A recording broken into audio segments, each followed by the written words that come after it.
Hey builders, before we jump into today's show, I need to know something. Are you and I connected on the socials? Because if we're not, we need to be. So connect with me. I'm on Facebook at Robyn Jackson. I am on Twitter at Robyn_MindSteps. I'm on LinkedIn at Robyn Jackson. Let's connect and let's keep the conversation going. Now, on to the show. You're listening to the School Leadership Reimagined podcast, episode 234. How do builders like us make a dramatic difference in the lives of our students in spite of all the obstacles we face? How do you keep your vision for your school from being held hostage by resistant teachers, uncooperative parents, ridiculous district policies, or lack of time, money, or resources? If you're facing those challenges right now, here is where you'll find the answers, strategies, and actionable tips you need to overcome any obstacle you face. You don't have to wait to make a difference in the lives of the people you serve. You can turn your school into a success story right now with the people and resources you already have. Let's get started.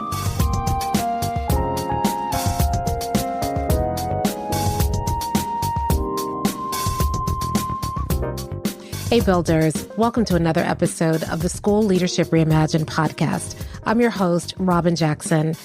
And today I want to talk about what do you do on the days when you just don't feel like working? I'll be honest with you. I'm having one of those days right now, you know, when you wake up and you're just dragging, you feel worn out, you feel tired, you go to work and you're just pushing through, but you don't have the energy or the bandwidth to really do a good job. And yet your students and your teachers are expecting you to show up and to bring your best self every day. They don't really notice or care that you may be just having a blah day. They need you. So what I'm going to do is I'm going to share what I do. Now, of course, this is not comprehensive. You may have other tips and strategies that you use. And if you do, I'd love to hear about them. You can, post them in the School Leadership Reimagined podcast Facebook group or, send it to me directly. I'd love to hear your strategies, but I'm going to just share with you what I do. How do I get through a day when I just don't feel like working? Now, when I was a teacher, I'll be honest, on those days, that's when you have that, you break out that movie or you break out that task that kids can do quietly. And you just, you can do everything you can to get to the end of the day. When you become an administrator, it's a little bit harder because people are expecting you to show up differently and you don't always have control over your day. Sometimes you might just say, look, I'm going to do whatever I can to just get through this day. And then get home. But there's a parent waiting for you, or there's a teacher who needs your help, or there's a disciplinary issue that crops up, or there's something that you have to investigate, or there's a fire alarm, or, everything and anything can happen. So you don't have the same control over your day where you can manage your day. But so here's what I do. The first thing I do is I check in with myself physically. If I wake up and I'm just having one of those blah days, often it's because I didn't get enough rest or because I haven't been eating correctly or taking care of myself. So on those days, what I do is I try to find ways to take care of myself physically as I can. I don't consume a lot of caffeine, but that might be a day where I need a little bit more caffeine. So I might do a green tea. I am gentle on myself in terms of what I eat. I don't exacerbate the problem by just consuming a whole bunch of junk and crashing. I try to get a lot of protein on those days to give me some sustained energy. So I'm doing like nuts instead of stealing the gummies from the kids' cafeteria trays. Do what you can to take care of yourself physically. And it's more important on the days that you feel blah. You need the energy, you need the fuel. If I can manage it, I even try to do a little 10-minute cat nap. So I have been known to, if I'm really just dragging, go down to the nurse's office and say, I just need to lie down for 10 minutes and take a cat nap and hide out. So do what you need to do to make sure that you have enough physical fuel to get through the day. And look, y'all don't at me for taking cat naps in the nurse's office. Listen, more of us should probably do that. But yes, if you can, get a nap, make sure you're eating as well as you can during the day, and not adding to the problem by, putting your body through a lot of extra stress, by doing that. Okay. So the second thing I do is that I take a look at my to-do list and I prioritize it. So what is the thing that I absolutely must get done that day? And what are the things that maybe I should wait until I have a little bit more bandwidth to do? And the way that I prioritize the list is not just by what's urgent, but what's going to move our vision, our mission, and our core values forward. So if I have meetings that can't be rearranged, I keep the meetings on there. But then I also take a look at anything else that really needs to get done. And then everything else, I give myself permission to say, maybe not today. Doesn't mean I won't get to it, but I commit to, tackling the 1 to 3 most important things on my list. And everything else, I give myself permission to deal with another day. And that helps me to make sure that I get the most important work done, that I don't get bogged down in busy work because I'm just too tired to do anything else. I'm still focused on the most important work, and I can still feel like at the end of the day, I've accomplished something. Okay. So making sure that you have that prioritized list. And that's one of the things that I love about having a vision, a mission, and core values is that when you have a vision, mission, and core values, the priorities become so much easier to spot. The work, you don't get caught up in just what's urgent or the squeakiest wheel. You can, see through all the noise to see what work is really important, and then to spend what very little energy you have on doing the work that's most important, so that you can still have something accomplished at the end of the day, and the day isn't just a wash. Now, the other thing I do is I look on the list for those tasks that will give me the most energy. So I'm going to go through and make sure I get at least my number one thing done. But then if there's some wiggle room, I'm going to find the things that I enjoy doing. So I loved, spending time talking to kids. That would give me energy. So I look for any task on the list that fed me, anything that would help create energy, even though I'm physically tired and maybe mentally foggy. What are some of the things that really feed me? And those are the tasks I'm going to prioritize on my list as well, so that I'm doing things that don't deplete me, and saving the things that deplete me for another day. Instead, I'm doing the things that feed me because I need that today. So think about your list and look at and be aware of the stuff that feeds you. I love talking to kids, so that's a great day to do focus groups. That's a great day to maybe get in the halls a little bit more. That's a great day to visit classrooms. Maybe I don't visit some of the more difficult classrooms on my agenda, and I spend some time in classrooms that are really working, and that might feed me. So I'm going to be very careful about what I do. Now, listen, you can't avoid the difficult classrooms forever, but on a day when I'm really depleted, that's not the day to go in and observe a difficult classroom. Maybe I reschedule, I move that around. I don't want to leave the teacher in alert, so be careful about if I have a formal observation schedule for that day, I still have to do that. But if it's an informal and I was just saying, I'm going to follow up, maybe that's not the day to do that. So I think about the things that feed me, and those are the things I'm going to prioritize on my schedule versus the things that deplete me.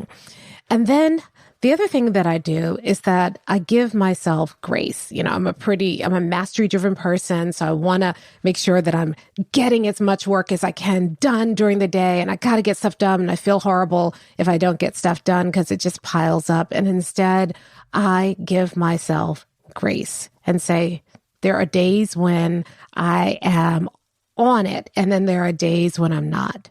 So I'm not going to beat myself up for not getting through my to-do list, but by prioritizing the to-do list with the things that are most important, and then also sprinkling in the other things that feed me, that gives me enough to get through the day and feel like I've still accomplished something. And I'm not going to beat myself up because I didn't accomplish as much as perhaps I had even planned to accomplish. I know I got the most important work done. Anything else, I'm going to move because I know I'm not showing up as my best self. And then the other thing that I do on days when I'm really depleted is I don't have the energy or the focus to be able to sustain long bouts of work. So I try to break up my work into sprints. Now, I learned this strategy when I was still a high school student, that you can actually get more accomplished and do it more quickly by working in sprints rather than just gutting it out for hours and hours at a time. And so what I will do when I work in a sprint is I'll give myself 15 to 20 minutes and I'll say, okay, in the next 15 to 20 minutes, I'm going to accomplish A or A and B, no more than that. And then I set the timer, I work for 15 minutes, and I'm able to do that as long as I'm not getting interrupted, but I'm able to do that knowing that, it's only 15 or 20 minutes. And at the end, I get to take a break. I get to get up, I get to walk around, I get to do something else. So I will say, okay, I'm going to try to get through and respond to 10's too big, 5 emails in the next 15 minutes and give thoughtful responses to that. And then at the end of that, I'm going to get up and I'm going to walk around. And the hard part is that, sometimes you get into a state and you're like, oh, I can keep going. And you have to resist that. You have to get up in 15 minutes and walk around. And what you're doing is you're renewing your energy. Hey, Robyn here, and I just want to break in real quick to ask you a huge favor. You see, I want to get the word out to everybody about buildership, and I could use your help. If you're really enjoying this episode, would you mind just going to your podcast platform and leaving a quick review? You see, the reviews get the word out. They tell other people this is a great show. Other people who have never heard of School Leadership Reimagined before can hear about it. And you'd be sharing the word about buildership. So would you mind just leaving a quick review? It would mean the world to me. Okay, now back to the show.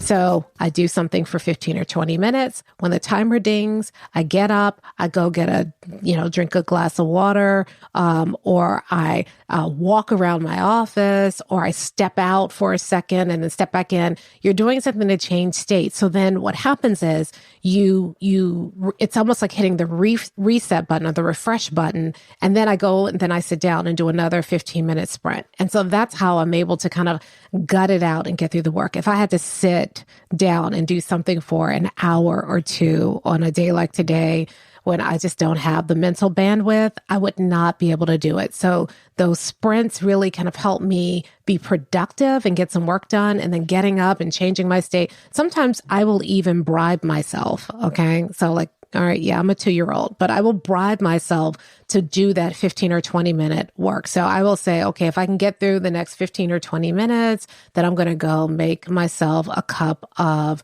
masala chai, which I love so much. And that'll be kind of my reward. Or if I can get through these 15 or 20 minutes, then I'm going to go spend some time with some kids.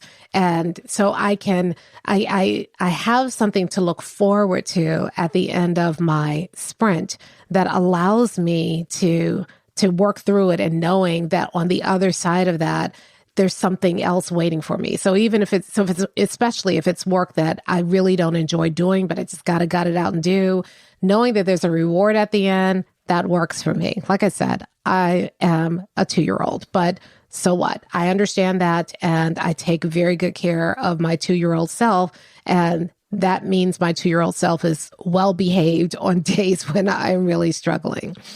And then if I can, instead of just staying late and saying, oh, I didn't get all the stuff done today because I was just dragging, I try to get out. Those are the days that I'm going to leave on time. And I'm going to prioritize leaving on time, because staying just satisfies my guilt, but it doesn't actually make me any more productive. So I'm going to leave on time.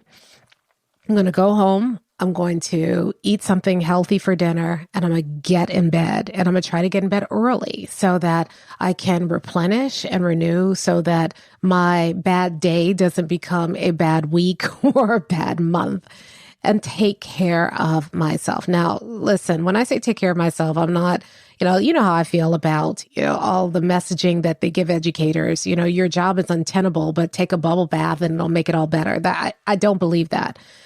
But when I say take care of myself, I mean that I'm not going to beat myself up because I went home at a decent hour for once. I'm not going to further exacerbate the problem by eating junk and sitting on the couch and watching Netflix until 2 o'clock in the morning and then dragging even more the next day. When I say take care of myself, I'm going to recognize that my body is telling me that I need a break. I'm going to listen to my body and I'm going to give my body what it needs, because I can't do this work if I'm continually depleted. I've got to fill myself back up.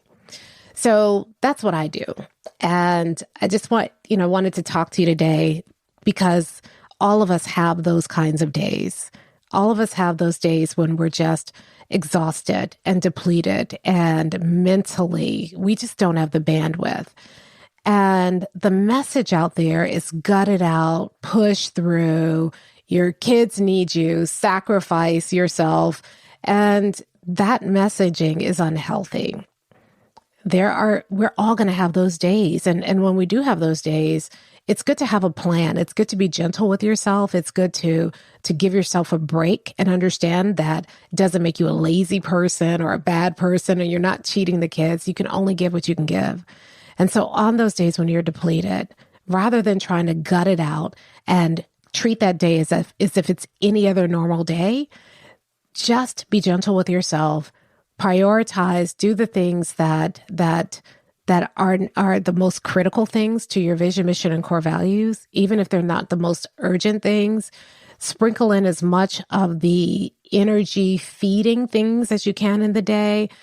Take a nap if you have to. Go home early. You live to fight another day. Now, of course, nothing I've said is profound here. You probably already knew that, but the challenge is how many of us do it? How many of us actually give ourselves some grace when we're having a day where we just don't have the energy? We just don't have it. It's just not there.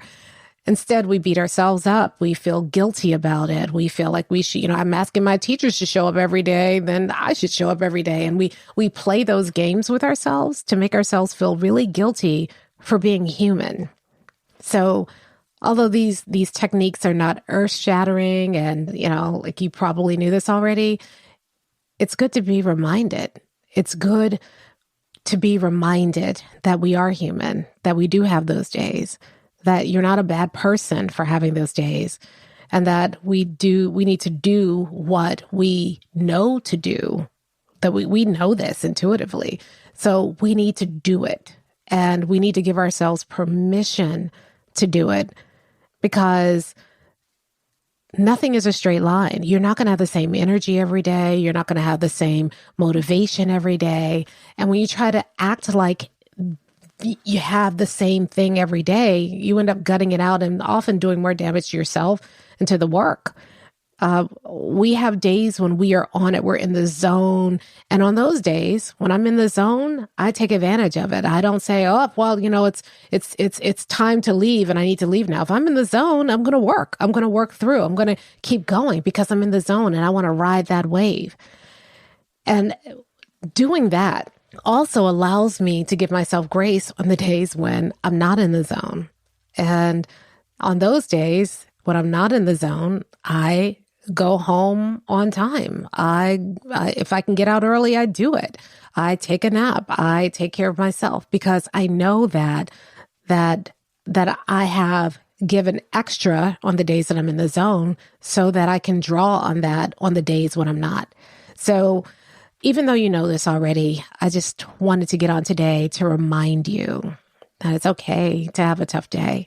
It's okay to not feel up to doing the work. It doesn't make you a bad person. Now, if your whole year is like that, I mean, there's something else going on. But if you have an occasional day where you're just depleted, you're human and it's okay. And you don't have to put on your cape and act as if you're not human and that you're some superhero and gut it out because the kids need you.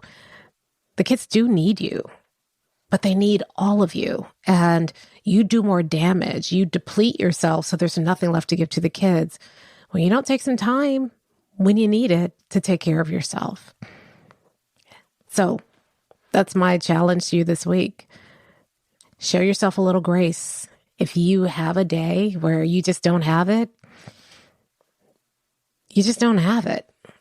Take care of yourself. Live to fight another day. And then on those days when you're in the zone, be in the zone and get the work done.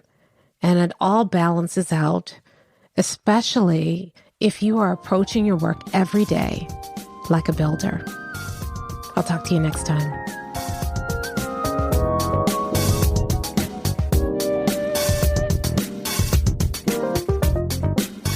Hey, if you're ready to get started being a builder right away, then I want to invite you to join us at Buildership University. It's our exclusive online community for builders just like you, where you'll be able to get the exact training that you need to turn your school into a success story right now with the people and resources you already have.